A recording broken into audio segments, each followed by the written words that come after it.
Bwana Yesu asifiwe. Ninakusalimu katika jina la Yesu. Mungu akubariki sana kwa kufungua channel yangu ya YouTube. Mungu akubariki kuendelea kufuata mafundisho ambayo ninaposti kwenye channel yangu ya YouTube. Leo tutajifunza kichwa unaosema kwamba swali la msingi la kujiuliza kwa mwanaume yoyote. Swali la msingi la kujiuliza kwa mwanaume yoyote ambaye ana familia au ameoa. Swali la msingi. Na Roho Mtakatifu akakuhudumia kwenye mafundisho haya. Mafundisho yakafanyike baraka kwako, yakafanyike msaada kwako katika jina la Yesu Kristo wa Nazareth aliye hai. Amen. Wewe kama ni mwanaume, umeoa, una familia. Mungu amekubariki yamkini una watoto. Na una kazi zako unazozifanya kwa ajili ya kuitunza familia, kwa ajili ya kuwajibika kwenye familia. Jambo ambalo ni jema. Mwanaume yote tunatambua ya kwamba yeye ndio kichwa cha familia na anategemewa kwa sehemu kubwa kuendesha majukumu mbalimbali ya familia, kiwepo kuhakikisha kwamba watoto wanakula, kiwepo kuhakikisha kwamba watoto wanasoma, kiwepo kuhakikisha kwamba mke na watoto wanavaa. Hayo ni moja majukumu ambayo mwanaume yote ambaye ana familia yanamhusu. Lakini leo natamani niongee na mwanaume ambaye yamkini unafanya kazi ambazo kazi za nguvu. Inawezekana ni mfanya biashara, inawezekana ni mfugaji, inawezekana ni mkulima. Chochote ambacho nakifanya ambacho kinahitaji uwepo wako, ninatamani kuongea na wewe.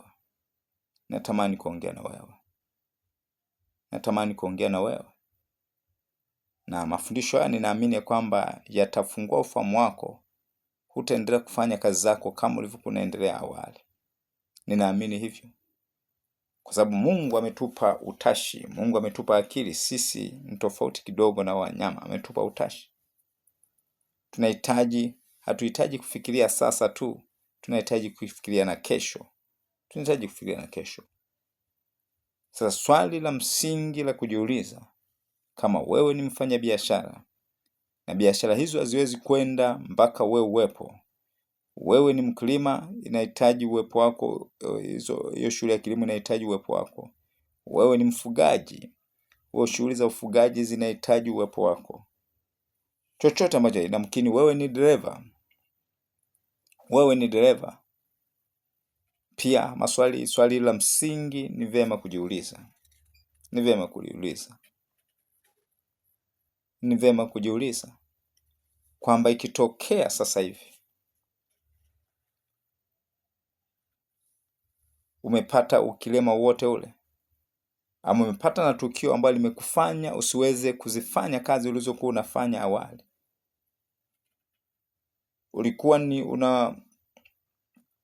Ulikuwa unalima, ikatokea ukapata ajali au tukio lolote ile ambalo litakufanya wewe usiweze kuzifanya zile kazi za awali. Yamkini wewe ulikuwa ni mfanya biashara, imetokea tukio ambalo haliwezi kukuwezesha wewe kuendelea kufanya hiyo kazi uliokuwa unafanya awali. Lolote linaweza kuwa limetokea. Ulikuwa unafanya kazi ambazo zinahitaji kutembea. Katokea umepata ajali, huwezi kutembea tena. Ama umepata ulemavu wote ule ambao unakufanya wewe usiendeshe shughuli zako kama ulivyokuwa unaendesha awali. Jiulize, familia yako itaishije? Nafikiria kwamba hiyo familia ilikuwa inakutegemea kwa 100% kwa kila jambo. Sasa ulikuwa na kazi ambayo ilikuwa inahitaji nguvu zako. Ilikuwa inahitaji kwa sehemu kubwa mwili wako, uwepo wako. Sasa umepatwa, labda umepata ajali. Umepata ajali ambayo imekupa ulemavu ambao umekufanya wewe usiweze kufanya shughuli ulizokuwa unafanya awali. Au umeugua ugonjwa ambao umekufanya wewe usiweze tena kufanya shughuli ulizokuwa unafanya awali. Jiulize utaishije? Utaishije? na kama familia ilikuwa inakutegemea kwa asilimia 100, na sasa tayari huwezi kutembea tena, huwezi kufanya zile mishemishe ulizokuwa unaweza kufanya awali, jiulize utaishije? Kama hili likitokea utaishije? Ni swali la msingi ambalo ni vema kujiuliza, kwani wanaopata na ajali alafu wakapata ukilema si watu kama wewe. Watu waliougua ambao baadaye imepelekea wakati mwingine wamekatwa, baadhi yake wamekatwa aidha mguu, walikuwa ni watu kama wewe, na ulipopatwa na tukio hakuweza kurudi kwenye kazi zao za awali. Jiulize, ikitokea kwako utaishije? Familia yako itaishije? Watoto wako wataishije? Wataishije? Wataishije? Wakati mwingine ni rahisi tunapokuwa wazima kujisahau, tunapokuwa na afya njema kujisahau. Tunajisahau, hatujiulizi maswali kwamba ikitokea kwamba hizi shughuli ambazo ninazifanya ambazo ndizo zinapelekea mimi kuiendesha familia yangu, nikipatwa na tukio ambalo litanifanya nisiweze kuzifanya shughuli hizi, nitaishije? Na ndio maana ni vema kuwa na vyanzo vyote vya mapato, vyanzo ambavyo vinahitaji uwepo wako na vyanzo ambavyo havihitaji uwepo wako. Havihitaji uwepo wako. Havihitaji uwepo wako. Sasa tunapozungumzia vyanzo ambavyo havihitaji uwepo wako, tunazungumzia habari ya kuwekeza. Inawezekana kununua vipande UTT, kununua share kwenye makampuni, kununua hisa kwenye makampuni yanayofanya vizuri, ili hata kama wewe umelala, wako watu wanaofanya kazi na mwisho wewe unapata faida, unapata sehemu ya faida inayopatikana. Lakini pia kama ni hisa, unapata pia faida ya ongezeko la thamani ya hisa ambazo ulikuwa umezinunua.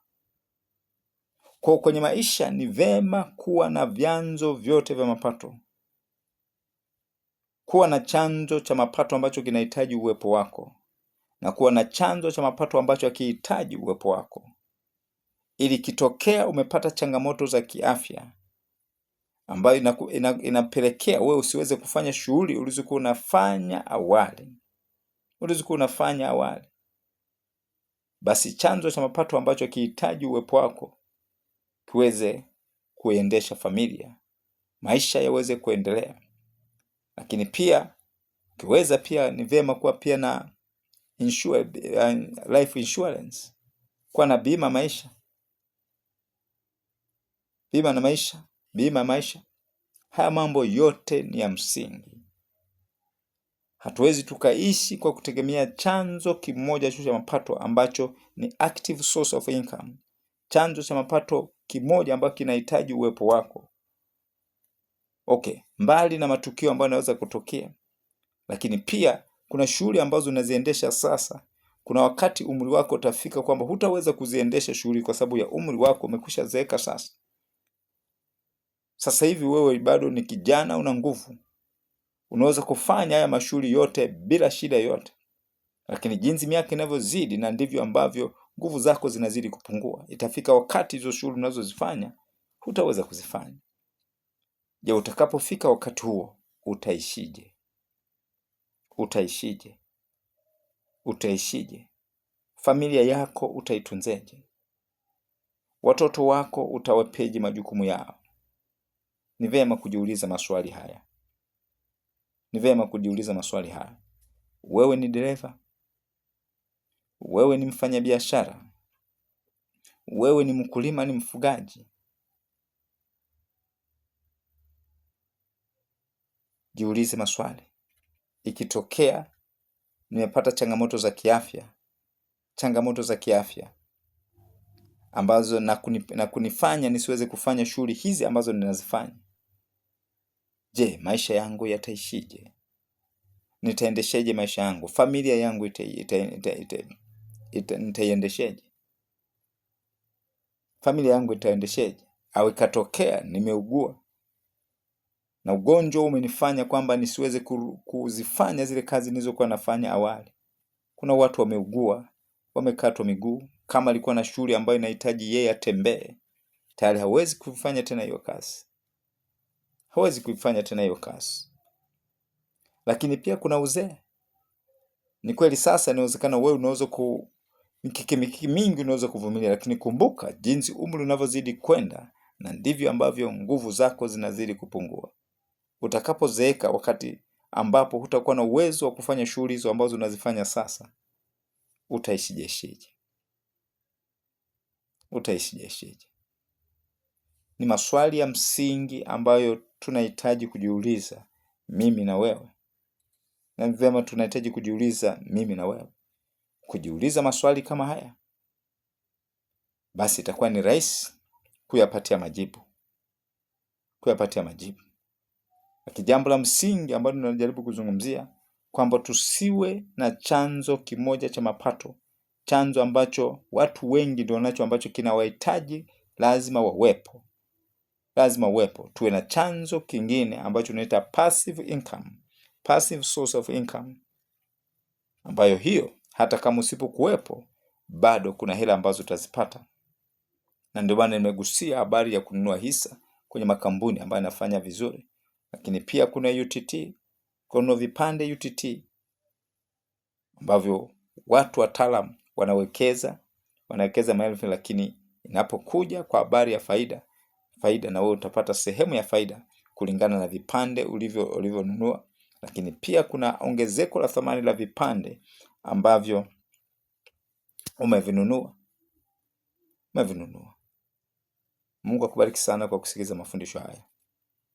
Vema, kama wewe hasa mwanaume, ni vema kujiuliza maswali hayo.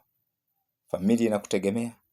Ikitokea kwamba umepata changamoto za kiafya ama lolote limetokea ambalo linapelekea usiweze kufanya shughuli unazozifanya sasa, ambazo zinahitaji uwepo wako, utaishije? Fikiria kuwa na chanzo kingine cha mapato ambacho hakihitaji uwepo wako. Fuatilia habari, jifunze habari ya hisa, jifunze habari ya UTT. Uwe na chanzo cha mapato ambacho hakihitaji uwepo wako. Mungu akubariki sana kwa kusikiliza mafundisho haya. Kumbuka, kama umebarikiwa na mafundisho haya, washirikishe marafiki unaowapenda, na kwa kufanya hivyo utafanyika msaada kwao. Lakini pia unaweza comment, unaweza like pia, katika jina la Yesu. Amen.